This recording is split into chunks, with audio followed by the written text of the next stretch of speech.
Hello everyone, welcome to our channel. We are going to listen to Zak Brown and Andrea Stella. Let's listen to him. To see you, congratulations. I mean, on paper, anyone looking at the results or waking up to it will say, oh, yeah, of course it was going to be a McLaren 1-2. Wasn't that straightforward though, was it? No, it definitely wasn't what it might look like on paper. Team did a great job with strategy. Once again, I think we've shown we've got the best driver lineup, and then our real secret weapon is to my left, the best team principal in Formula One. So you put those combos together and all the great work that the men and women have done at McLaren, back at the MTC, and here at the racetracks, we're getting great results. But as you can see, it's pretty close. So we got to keep focusing. You're almost blushing there, Andrea, almost blushing. You're a very humble man, but he's heaping the praise on you, rightly so. Just tell us about the issues, though, with the concerns around the tyres going off, and particularly at the end there for Lando with the brakes. Yeah, it's been the race has been more tense than it might have looked. First of all, because at the stop we lost the position with Lando to Russell, so we needed to recover the position thanks to a really great overtaking by Lando. Well done, mate. He solved the situation. Then it was very much about observing what the tires would have done, but we were nervous because we knew that there was a lot of graining. It was unclear where it would have been a 2 or a 1. You know, if our competitors split, some go for 2, some go for 1, then which one do you pick? So there were reasons of being certainly quite focused and concentrated. And then around 15-20 laps to the end, we started to develop a problem on the brake pedal for Lando. Lando did a very good job together with the team to manage through the problem, adapting the driving style such that it didn't become a terminal problem. So not without some tension, we bring home our P1, P2, but it shows that it's always very marginal, and if anything, there are opportunities to do even better. Oscar's looked really on fantastic form this weekend. It's clearly a circuit he's comfortable at. He's only missed really 1 point, isn't he? Nearly a perfect score for the weekend. Yeah. You talked earlier about Lando's driving style not quite being at one with this circuit. Can you elaborate a little bit more, just for people at home to understand a little bit? Well, first of all, I would say that last year, 12 months ago about, this was one of the worst circuits for Oscar. It was one of the most difficult races for him.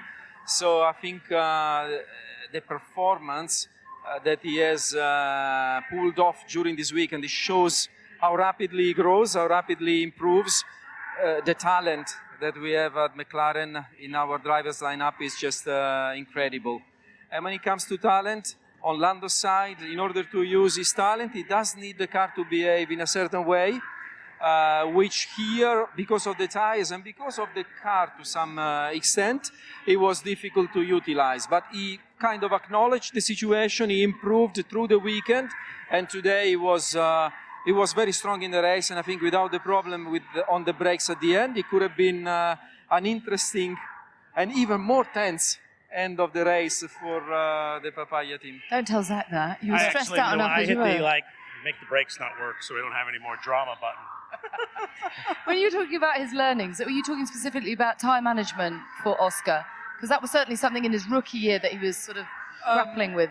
You know, his tyre management, definitely something that is one of the most difficult to get when you are a rookie, and to, you know, enter this balance of pushing, not pushing, saving but not going too slow. It's just a tricky one to nail, and I think now he does it definitely very well. But it's also the technicalities around the driving style. Like, I've seen Oscar evolving from a driving style point of view, and this is ultimately what makes the difference. If you are capable of pulling all these aspects together when it counts, then you can, and the car is competitive, then you can pull off this sort of performance. Zach, I want to ask you, you guys went early signing Oscar on that contract which was announced last weekend. Today is a day which underlines that decision. You look at Red Bull, they've had one driver far ahead of the other. Antonelli, 42 seconds behind Russell. How important was it for you to create that stability, lock Oscar down? Because clearly, he's a superb talent. Critical for the whole team, right? If you look at our pit wall, our technical leadership, Andrea, our drivers, you know, it's all about stability, visibility, teamwork, camaraderie, and the drivers get along great. They've done such an outstanding job. They came back from the winter so focused on themselves, on the team, technically understanding what we've done with the car, and they're just both at the top of their game, and it's great to see how great they're both doing. Andrea, finally, I was just going to ask you about some of your rivals. We saw Russell there in the fight early on, not quite there. Verstappen came good towards the end. Ferrari looked strong yesterday, not quite there. Leclerc was quicker without the front wing end plate. Where do you see your rivals? Do you think that what they say is true? McLaren do clearly have a tenth or two advantage over everyone? I think at the moment, based on the facts of the first two races, we look like in good shape.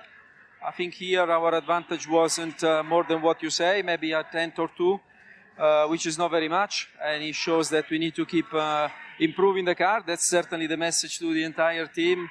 We don't sit on the laurels, we just want to keep improving our car, our operations, and I think Formula One is in an incredible state with 4 teams that can win every single race all the time, so it's entertaining, and we look forward to more races where there's tight competition, but hopefully the papaya car can prevail, even if by a couple of tenths. Okay, so with that in mind, how do you think you'll fare in Japan?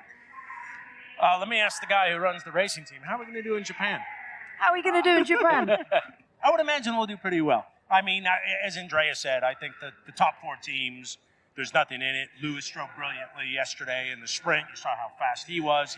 He pulled away. So I think we got to go into every weekend knowing that there's 4 teams that can win. It's great that we're one of them, but we're historically good in Japan.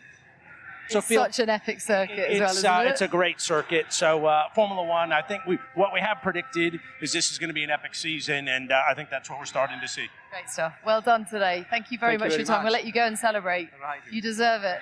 Thanks, everyone. Thank you. Okay, well, talking of one of those...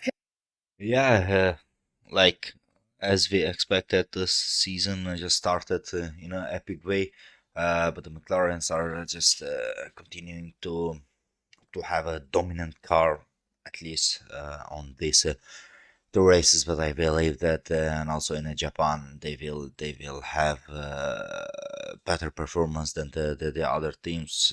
As Zach said, there is a chance for 4 teams to win the race, but McLaren has the more chance from the others, and they're in a race they manage their tires so perfectly. The car is not graining a lot of tire, and that thing that gives advantage to them. And as you said, the driver duo of them are very well. They're sticking each other in a front row, and they are particularly giving the same performance in a track. And also the Ferraris duos are like something like there. They have something like same performance, but Red Bull is fighting just with Max Verstappen. Mercedes is fighting just with George Russell, and that makes them a little bit.